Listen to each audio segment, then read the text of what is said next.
Hello, I'm Louise Minchin, and I am a podcaster, broadcaster, writer, and endurance athlete.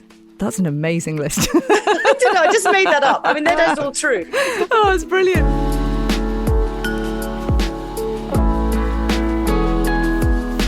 Chris, can I get you to introduce yourself, please? Yeah, I don't think I can rival that. I'm Chris Tattersall. I'm Managing Director of Woolroom, one of the country's leading bedding retailers and clean sleep expert. Excellent. Well, Louise, we'll come to you first because this is something that is now being talked about a lot more than it was, which is always good to know. The menopause. It is Menopause Awareness Month. Women are going to quite extreme lengths, aren't they, to try and combat the symptoms and especially to sleep at night. What are we doing? Oh my gosh. So sleep is so important. And I'm absolutely taken aback by this survey from Woolroom, who talked to over 1,000 perimenopausal and menopausal women. And I went to lots of lengths to get a good night's sleep. I'll tell you about those in a moment. But yeah, falling asleep with the feet in the freezer, eating ice cubes, placing frozen ice lollies on their bodies, putting a nightie in the fridge. I mean, absolutely extraordinary. And the point being is that so many of us, and not everybody has to suffer menopausal really bad symptoms, but so many of us do, and the lengths that women are going to are quite extraordinary. I mean, I found when I was at my worst that I was having night sweats 2 or 3 times a night, and I was so hot, drenched, I'd wake up, I'd have to get out of bed, get dry, put a towel on my bed. That was happening 2 or 3 times a night, and we all know how terrible we feel after a disrupted night's sleep, and yeah, just awful. But it has an impact on other people as well, doesn't it? Firstly, your partner. I mean, that's going to have a huge effect on your partner and your family as well, because if you're not sleeping, that affects your day-to-day life hugely, doesn't it? Oh my gosh, yeah, it does. So let's talk about the person sleeping in the bed next to you. I mean, for example, if you're waking up 3 times a night, they probably are too. If you're hot, I mean, one of these women in the survey talked about stop cuddling her husband in bed because the body heat is too unbearable. And that's not an unusual story. So yeah, there's the affecting someone else's sleep. And then also there's the bottom line is I know, and I'm being perfectly honest here, that if I've had a bad night's sleep, then, I'm more likely to be irritable. And I'm not a very irritable person. I'm a kind of glass half full, naggy and all the rest of it. But yeah, it has a massive impact. And in fact, you experienced something live on TV, didn't you, where you suffered brain fog? Oh, my gosh. Yeah, I mean, this is serious, isn't it? And it can affect you. I mean, mostly, thankfully, when the red light went on, the adrenaline was like a super focus. But on this one occasion when things were really bad, George Osborne, Chancellor of the Exchequer, standing in front of a JCB factory. I'm doing an interview live in front of 6 million people. And I couldn't say JCB. I just couldn't say those letters, even though they were written behind him. So, yeah, it was really worrying. And I think any help that women can get to get a better night's sleep is really brilliant.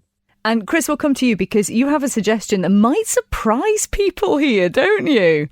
We do. And if I was to use the word wool, people will immediately think, gosh, that's warm, it's itchy and scratchy. It's just not the fibre to be using for somebody who's going through night sweats and going through the menopause. And actually, it is totally the opposite. It is the most cooling fibre, has this amazing ability to regulate temperature. And I think Louise and yourself mentioned about the other partners in bed. I mean, what is so amazing about wool is it naturally adapts to the sleeper and how warm they sleep. So if you've got, the woman going through hot flushes and, that fluctuation in temperature, the other person in the bed is not going to be as affected because the wool is working around the sleeper. And, my simple advice is cocoon yourself in wool. Use that phrase. Have a wool layer underneath, like a wool mattress protector, a wool duvet of the appropriate warmth, and wool pillows under the head. And if you can, also, we've launched an amazing range of sleepwear, which is made from fine merino wool. The combination of all of those is going to help you manage your temperature significantly better. Gosh, this does sort of almost go against everything you'd expect, wouldn't it? But I did hear I was talking to someone else about sort of managing their symptoms and sleeping at night. And they said the best thing someone told them, and it's sort of similar, was to wear full pyjamas, which I thought was kind of a bit mad. But have you ever tried anything like that, Louise? They've got, for example, merino wool pyjamas. Yeah. I actually, I just sleep naked. Oh, that's and probably all too our much listeners information for now. everybody, isn't it? But that's my extreme version of it. But if you go back to, and Chris can talk about this as well. But I was thinking about it overnight. If you go back to how our parents used to sleep, they used to sleep under wool blankets, and actually, it makes a whole lot of sense, doesn't it? That's how we all back in the day used to sleep.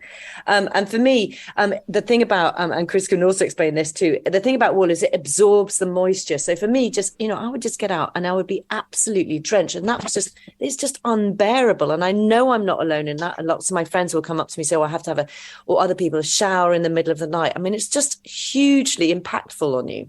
Is it so, Chris? Is it comfy then, sleeping in all this wool? I always describe it as cozy, but without being warm, too hot. So you are lovely and cozy, and it is really, really comfortable. And it's a very difficult feeling to describe. And only when somebody's probably slept for 3 or 4 nights under wool, having been used to sleeping under down or feather or polyester, will they then describe you this feeling of just that it's like a warm glow. For anybody that remembers the Ready Brek adverts of somebody walking down the street in the morning with the warm glow around them, it's exactly that when you're sleeping. And the great thing is that carries right the way through the night. So we absolutely know that you get 25% deeper, more regenerative sleep when you sleep with wool versus any other fiber type, because of that this amazing sort of ability to absorb moisture around the hot sleeper but still give the warmth to the colder sleeper. It does seem to make a lot of sense. Have you tried it, Louise? I have tried it, and actually I was talking to Chris yesterday, and that's exactly how I described it, as cozy but not hot. Mm-hmm. And there is a difference, isn't there? There's that kind of cozy in front of the fire because you want to be cozy, and that's that hot when you feel like you've been in a jungle. And I think that's a real difference. It is making a difference to me. Chris has nagged me about this for ages because I've known Chris a very long time, and I wish, I think I was so busy dealing with so much stuff at the time and menopausal symptoms, as well as holding down a job of in front of 6 million people every day. I was just like, yeah, whatever. I wish I tried it all those years ago because, I know what I know now. It would have made a huge difference. Well, listen, I know we haven't got long. So just before we go, Louise, can you give us some top tips for women who are struggling at the moment? What sort of things would you suggest that might be sort of instant things they can do to make themselves feel a little bit better? Top tips. My top tips is, first of all, brilliant that we're talking about it. Talk about it with your friends. Try and join the dots like I took me so long to do so. Look at those different menopausal symptoms. Tick how many you've got. Talk. Go get help. Woolroom have got lots of information on their website. Davina McCall's got a good book out at the moment.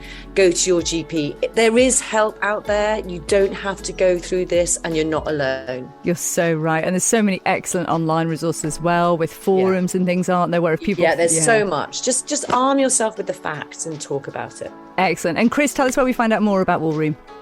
Absolutely. Go to thewoolroom.com. It's a great website. We've got a fantastic blog there which talks about menopause. We've got a great blog that talks about the campaigns that Louise and Woolroom are involved in, which is about opening up the discussion on menopause and actually how people really can do something about their sleep, which is a major, major issue for many, many women. Well, this is very encouraging. So, lots of information. I will make a note of all of this, and I really appreciate speaking with you. Thank you so much for taking the time, and all the very best for the future. Cheers, guys. Bye. Thank you. Bye. Thank you. Bye.